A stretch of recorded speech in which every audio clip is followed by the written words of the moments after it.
कहानी की शुरुआत में हमें दो पुलिस वाले दिखाए जाते हैं जो एक जगह पर अपनी कार के अंदर बैठे हुए खाना खा रहे थे। उनमें से एक पुलिस ऑफिसर का नाम फ्रैंक होता है। खाना खाकर फ्रैंक अपनी कार से बाहर स्मोक करने के लिए निकलता है। तभी उसकी नजर वहाँ की नदी पर पड़ती है, जहाँ एक आदमी एक लड़की के हाथ बांधकर उसे जबरदस्ती पकड़कर अपने साथ ले जा रहा होता है। उस आदमी के हाथ में बहुत बड़ा चाकू होता है, जिससे वो उस लड़की का गला काटने वाला होता है। लेकिन तभी फ्रैंक उसे ऐसा करने के लिए रोकता है कि ऐसा मत करो वरना मैं तुम्हें गोली मार दूंगा। जिस पर वो आदमी फ्रैंक से कहता है कि तुम नहीं जानते कि ये लड़की क्या चीज है। वो आदमी फ्रैंक के कहने पर भी नहीं रुकता, वो उस लड़की का गला काटने वाला होता है। इसीलिए ना चाहते हुए भी फ्रैंक को उस पर गोली चलानी पड़ती है, जिससे वो आदमी नीचे गिर जाता है।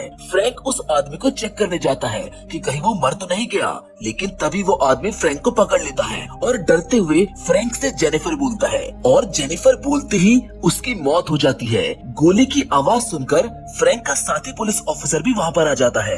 वो फ्रैंक को बोलता है कि ये तुमने क्या कर दिया, तुमने इस आदमी को गोली क्यों मारी। जिस पर फ्रैंक अपने साथी पुलिस ऑफिसर को बताता है कि ये आदमी इस मासूम लड़की को जान से मारने वाला था, इसीलिए इस लड़की की जान बचाने के लिए ना चाहते हुए भी मुझे इसको गोली मारनी पड़ी। फ्रैंक अपने साथी से यहाँ पर एक बैकअप टीम और एक एम्बुलेंस को बुलाने को कहता है। वो लड़की फ्रैंक को काफी डरी हुई लगती है, लेकिन जैसे फ्रैंक उसकी आंखें देखता है तो वो बहुत ज्यादा डर जाता है, क्योंकि उसकी आंखें पूरी तरह से काली होती हैं। फ्रैंक उस लड़की के हाथ की रस्सी खोल देता है। रस्सी खोलते हुए उस लड़की के नाखून से फ्रैंक के हाथ पर एक कट लग जाता है। हाथ खुलते ही वो लड़की फ्रैंक के गले लग जाती है। फ्रैंक को लगता है कि ये डरी हुई है, इसीलिए फ्रैंक उसे अपनी गोद में उठाकर हॉस्पिटल ले जाता है। जिसके बाद फ्रैंक सीधा पुलिस स्टेशन जाता है, जहां पुलिस चीफ ये बोलते हैं कि ये काम बिना उस आदमी को मारे भी हो सकता था, तुम उस लड़की को बिना उसे मारे बचा सकते थे। जिस पर फ्रैंक बोलता है कि शायद वो एक चोर था जो उस लड़की को मारने ही वाला था। जिस पर चीफ उसको बताते हैं कि जिस आदमी को तुमने मारा है वो एक होमलेस आदमी था। तभी उस लड़की को वहाँ पर लेकर आया जाता है। उस लड़की का चेहरा और उसकी आंखें काफी डरावनी होती है। वो लड़की फ्रैंक को ऐसे घूर रही थी जैसे कि फ्रैंक उसको पसंद आ गया हो। वो जाते हुए फ्रैंक को इशारा भी करती है, फ्रैंक भी उसको घूर रहा होता है। अब शाम को फ्रैंक अपने घर में जाता है, जहाँ उसके घर के बाहर उसको एक छोटी बच्ची एमी मिलती है जो उसके पड़ोस में ही रहती है। घर के अंदर फ्रैंक की वाइफ उससे पूछती है कि आज तुम इतने उदास क्यों हो। जिस पर फ्रैंक उसको बताता है कि आज उसने एक लड़की की जान बचाने के लिए एक आदमी को जान से मार दिया। जिस पर उसकी वाइफ उसे ये बात भूलकर खाना खाने को बोलती है। खाना खाते हुए फ्रैंक का बेटा घर आता है, जिसे देखकर फ्रैंक उसको डांटता है कि तुम इतनी रात में घर से बाहर मत रहा करो। खाने के बाद अब फ्रैंक की वाइफ उसका मूड ठीक करने के लिए उसे प्यार करने के लिए अपने पास बुलाती है, ताकि फ्रैंक उस आदमी और उस लड़की के बारे में भूल जाए। लेकिन प्यार करते हुए भी फ्रैंक के माइंड में उस लड़की के ही ख्याल घूम रहे थे। वो सिर्फ उस लड़की के बारे में ही सोच रहा था, जिसकी वजह से वो गलती से अपनी वाइफ को हर्ट कर देता है, जिससे उसकी वाइफ को काफी गुस्सा आ जाता है और वो रूम से बाहर चली जाती है। अगले दिन फ्रैंक पुलिस स्टेशन में जाकर अपने एक साथी ऑफिसर से उस लड़की के बारे में कुछ बातें जानने जाता है। वो ऑफिसर फ्रैंक से पूछती है कि तुम उसके बारे में क्यों जानना चाहते हो। जिस पर फ्रैंक उसको बोलता है कि मैंने एक आदमी को मारकर उसे बचाया है। वो लेडी ऑफिसर फ्रैंक से कहती है कि उसका नाम जेनिफर है और शायद वो लड़की बोल नहीं सकती। जिसके बाद फ्रैंक ऑफिसर से उस आदमी के बारे में भी पूछता है जो उस लड़की को मारने ही वाला था। ऑफिसर बताती है कि वो एक होमलेस आदमी था, पर पहले वो एक बहुत बड़ा बिजनेसमैन था, पर पता नहीं कैसे वो रोड पर आ गया। फ्रैंक पूछता है कि अब वो लड़की कहाँ है, जिस पर वो ऑफिसर बोलती है कि वो अब मेंटल हॉस्पिटल में है। ये सुनकर फ्रैंक उस मेंटल हॉस्पिटल में जेनिफर से मिलने पहुंच जाता है। जैसे ही जेनिफर फ्रैंक को देखती है तो वो रोते हुए उसके गले लग जाती है, जिससे फ्रैंक को उस पर दया आ जाती है और वो जेनिफर को यहाँ से ले जाने की सोचता है, क्योंकि उसके हिसाब से ये जगह जेनिफर के लिए नहीं थी। फ्रैंक जेनिफर को अपने घर ले आता है। वो जेनिफर के बारे में अपनी वाइफ को बताने के लिए जाता है, पर उसकी वाइफ सो रही होती है, उसका बेटा भी सो रहा होता है, इसीलिए फ्रैंक उन दोनों को नहीं उठाता। वो सोचता है कि वो कल सुबह उन दोनों को जेनिफर के बारे में बता देगा। फ्रैंक जेनिफर को सोफे पर सोने को कहता है। तभी जेनिफर फ्रैंक के हाथ पर लगे जख्म को चाटने लगती है, जो उसको थोड़ा अजीब लगता है, लेकिन फिर भी फ्रैंक उसको सोने को बोलता है। रात को बिल्ली की आवाज सुनकर जेनिफर की नींद खुल जाती है और वो उस बिल्ली के पीछे बढ़ जाती है। बिल्ली जैसे ही जेनिफर का डरावना चेहरा देखती है, वो वहाँ से भाग जाती है। उधर रूम के अंदर फ्रैंक सोते हुए जेनिफर का सपना देख रहा होता है, पर अचानक उसकी आँख खुल जाती है। तभी उसको अपने रूम में बिना कपड़ों के जेनिफर खड़े हुए मिलती है, जिसे देखकर थोड़ी देर के लिए फ्रैंक भी डर जाता है। फ्रैंक उसको बाहर सोने को कहता है कि तभी फ्रैंक की वाइफ की नींद खुल जाती है। वो जैसे ही जेनिफर का चेहरा देखती है, उसकी चीख निकल जाती है। उसकी चीख सुनकर फ्रैंक का बेटा भी जाग जाता है। वो भी जेनिफर को देखकर काफी डर जाता है। फ्रैंक की वाइफ फ्रैंक से बोलती है कि ये मॉन्स्टर कौन है और ये यहाँ पर कैसे आई, जिस पर फ्रैंक अपनी वाइफ को शांत करते हुए बोलता है कि ये वही लड़की है जिसे वो आदमी मारने वाला था, जिसे मैंने इसकी जान बचाने के लिए मार दिया। इसके पास जाने के लिए कोई जगह नहीं है, इसको कोई भी नहीं अपना रहा है, इसीलिए मैं इसको यहाँ पर ले आया। इस पर फ्रैंक की वाइफ बोलती है कि इसका कोई तो कारण होगा कि कोई भी इसको क्यों नहीं अपना रहा और तुम इस लड़की को अपने घर ले आए। फ्रैंक की वाइफ जेनिफर को अपने घर में रखने को साफ मना कर देती है। ये सुनते ही जेनिफर फ्रैंक की वाइफ को किस कर देती है, जिससे उसके होठ चिपचिपे हो जाते हैं। अगली सुबह फ्रैंक जेनिफर को अपनी कार में बैठाता है और उसके लिए एक रहने लायक जगह ढूंढने निकल पड़ता है। वो एक जगह पर अपनी कार को रोक देता है और जेनिफर से सॉरी बोलता है कि तुम्हें अपने पास नहीं रख सकता, लेकिन जेनिफर तो फ्रैंक का हाथ पकड़कर उसको अपने सीने से लगा लेती है। जेनिफर फ्रैंक को करने लगती है। पहले फ्रैंक उसे ऐसा करने से मना करता है, पर उसको भी जेनिफर का ऐसा करना अच्छा लग रहा था, इसीलिए कार के अंदर वो दोनों प्यार करने लगते हैं, जिसकी वजह से फ्रैंक जेनिफर को कहीं और नहीं छोड़ता। वो उसको वापस अपने ही घर ले आता है। उसे उसकी वाइफ घर के बाहर खड़ी हुई मिलती है, जो उससे पूछती है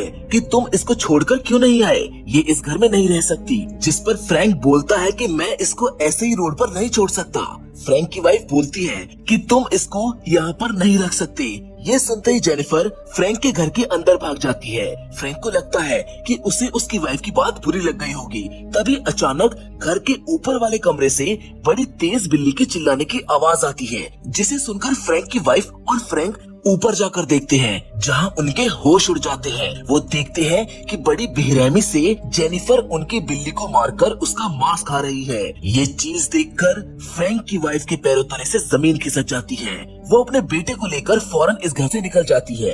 वो फ्रैंक को यहीं छोड़ देती है। इस चीज की वजह से फ्रैंक जेनिफर पर बहुत गुस्सा होता है, पर एंड में फ्रैंक उसकी तरफ पिघल जाता है। वो उस पे दया खाने लगता है और उसे इस गलती के लिए माफ कर देता है। अब रात को जेनिफर फ्रैंक के रूम में आती है और उसे अपनी बॉडी दिखाकर करने लगती है। फ्रैंक भी अपने आप को नहीं रोक पाता और वो दोनों प्यार करने लगते हैं। अगले दिन जेनिफर फ्रैंक के पड़ोसी की बच्ची एमी के पास जाती है। एमी उसको देखकर पूछती है कि तुम कौन हो और तुम्हारा चेहरा इतना अजीब क्यों है। एमी हंसने लगती है। जेनिफर एमी को अपने साथ फ्रैंक के घर ले आती है। उधर फ्रैंक एक बार में बैठा हुआ शराब पी रहा होता है, क्योंकि उसकी जिंदगी इस समय थोड़ी खराब चल रही है। पहले उसने अपनी नौकरी छोड़ी और अब उसकी वाइफ ने उसको छोड़ दिया। फ्रैंक बहुत ज्यादा परेशान और तकलीफ में होता है। वो शराब पीकर अपने घर जाता है। घर के अंदर उसे जेनिफर नहीं दिखाई देती। तभी अचानक से उसे घर के बेसमेंट से आवाज आती है। फ्रैंक जाकर देखता है तो उसके होश उड़ जाती है। वो देखता है कि जेनिफर एमी को मारकर उसका मांस खा रही है। ये देखकर फ्रैंक को बहुत गुस्सा आता है।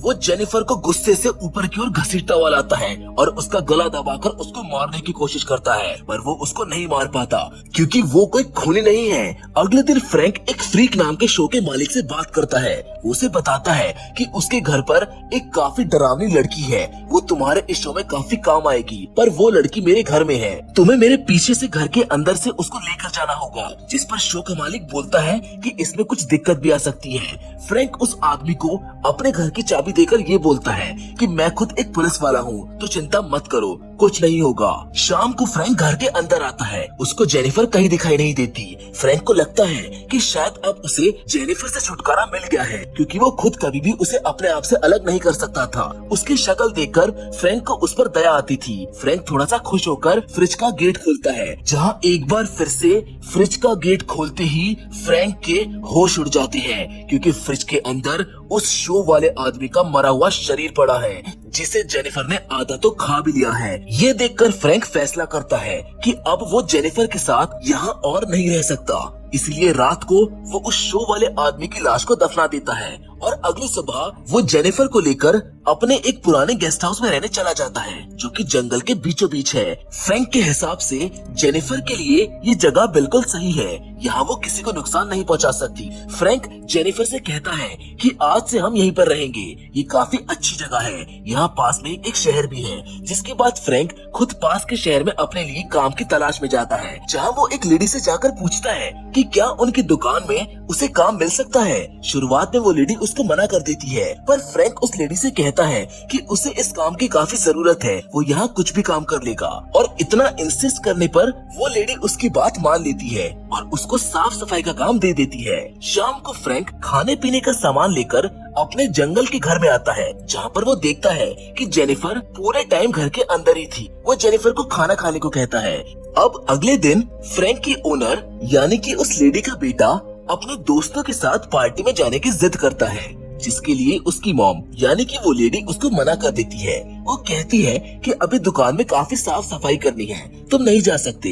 ये देखकर फ्रैंक उस लेडी से कहता है कि वो अपने बेटे को पार्टी में जाने दे, उसके बदले का काम मैं कर दूंगा। ये सुनकर लेडी का बेटा खुश होकर फ्रैंक को थैंक यू बोलता है और चला जाता है। फ्रैंक और वो ओनर लेडी साथ में मिलकर काम कर रहे होते हैं कि तभी वहाँ पर जेनिफर आ जाती है, जो फ्रैंक और उस लेडी को साथ काम करते हुए देखती है, जिससे उसको जलन होने लगती है। वो लेडी फ्रैंक से पूछती है कि मैंने तुम्हें पहले यहाँ पर नहीं देखा, वैसे तुम हो कहाँ से? जिस पर फ्रैंक उस लेडी से झूठ बोलते हुए कहता है कि मैं तो यहीं से हूँ और मैं अपनी बीमार बेटी के साथ यहीं पास के जंगल में रहता हूँ। वो लेडी फ्रैंक के काम को अप्रिशिएट करती है। वहीं दूसरी ओर हम उस ओनर लेडी के बेटे को देखते हैं, जो जंगल में अपने दोस्तों के साथ पार्टी कर रहा होता है। तभी अचानक से उसको टॉयलेट आता है। वो टॉयलेट करने के लिए जंगल में चला जाता है, जहाँ पर उसको एक लड़की बैठी हुई मिलती है। वो उसका पीछा करता है। जैसे ही वो लड़की पीछे की ओर मुड़ती है तो हम देखते हैं कि वो लड़की कोई और नहीं बल्कि जेनिफर है, जो अपने शिकार पर है। वो लड़का जेनिफर को देखकर काफी डर जाता है। जेनिफर उसका गला दबाकर उसको मार देती है। रात को अब जब फ्रैंक घर जाता है तो उसको जेनिफर कहीं नहीं मिलती। वो जेनिफर को घर के चारों तरफ ढूंढता है, पर वो उसको कहीं नहीं मिलती। तभी उसको घर के बेसमेंट से कुछ आवाज आती है। वो नीचे जाकर देखता है, जहाँ पर जेनिफर उसकी ओनर के बेटे का मांस खा रही होती है, जिसको देखकर इस बार फ्रैंक के गुस्से की हर सीमा पार हो जाती है। वो इस बार जेनिफर को मारने का पक्का फैसला कर लेता है। वो उसके हाथ बांधकर एक कुल्हाड़ी को उठा लेता है और उसे पकड़कर जंगल की ओर ले जाता है। वो उसको गला काटने वाला होता है कि तभी वहाँ पर एक शिकारी आ जाता है। उसको लगता है कि शायद फ्रैंक उस बेचारी लड़की पर हमला कर रहा है, इसीलिए वो उसको बचाने के लिए फ्रैंक को गोली मार देता है। जिसके बाद वो जेनिफर के हाथ खोलने जाता है। तभी फ्रैंक उसको पकड़कर जेनिफर बोलता है और जेनिफर बोलते ही उसकी मौत हो जाती है। और जब वो आदमी जेनिफर की काली आंखें और खौफनाक चेहरा देखता है तो वो चौंक जाता है। पर फ्रैंक की तरह ही वो जेनिफर से डरता नहीं है। वो जेनिफर से बोलता है कि वो उसे यहाँ से सही सलामत बाहर निकाल लेगा। तभी जेनिफर उस आदमी का हाथ पकड़ लेती है, जिसके साथ ये कहानी यहीं पर खत्म हो जाती है। हमने इस कहानी में देखा कि फ्रैंक के साथ भी बिल्कुल ऐसा ही हुआ जैसा उसने उस आदमी के साथ किया था, जिसे उसने जेनिफर की जान बचाने के लिए मारा था। वो आदमी भी पहले अमीर था, लेकिन जब उसको जेनिफर मिली तब से उसके बुरे दिन शुरू हो गए और लास्ट में उसे भी फ्रैंक की तरह ही जेनिफर को मारने की नौबत आ गई। फिर जेनिफर का अगला शिकार फ्रैंक बना। फ्रैंक के पास भी सब कुछ था, लेकिन उसने भी जेनिफर की वजह से अपनी नौकरी और अपना परिवार खो दिया। फ्रैंक की मौत भी बिल्कुल उसी आदमी की तरह हुई और अब जेनिफर का अगला शिकार ये शिकारी है जिसने फ्रैंक को मारा। शायद जेनिफर की ये कहानी इतनी जल्दी खत्म नहीं होगी, क्योंकि जेनिफर को रोकना ना मुमकिन है। जेनिफर की कहानी आपको कैसी लगी, आप हमको कमेंट करके जरूर बताना। बाकी फिलहाल तो आज की वीडियो में बस इतना ही, लेकिन हम फिर से जरूर मिलेंगे और वो भी एक और नई इंटरेस्टिंग स्टोरी के साथ। लेकिन तब तक के लिए धन्यवाद।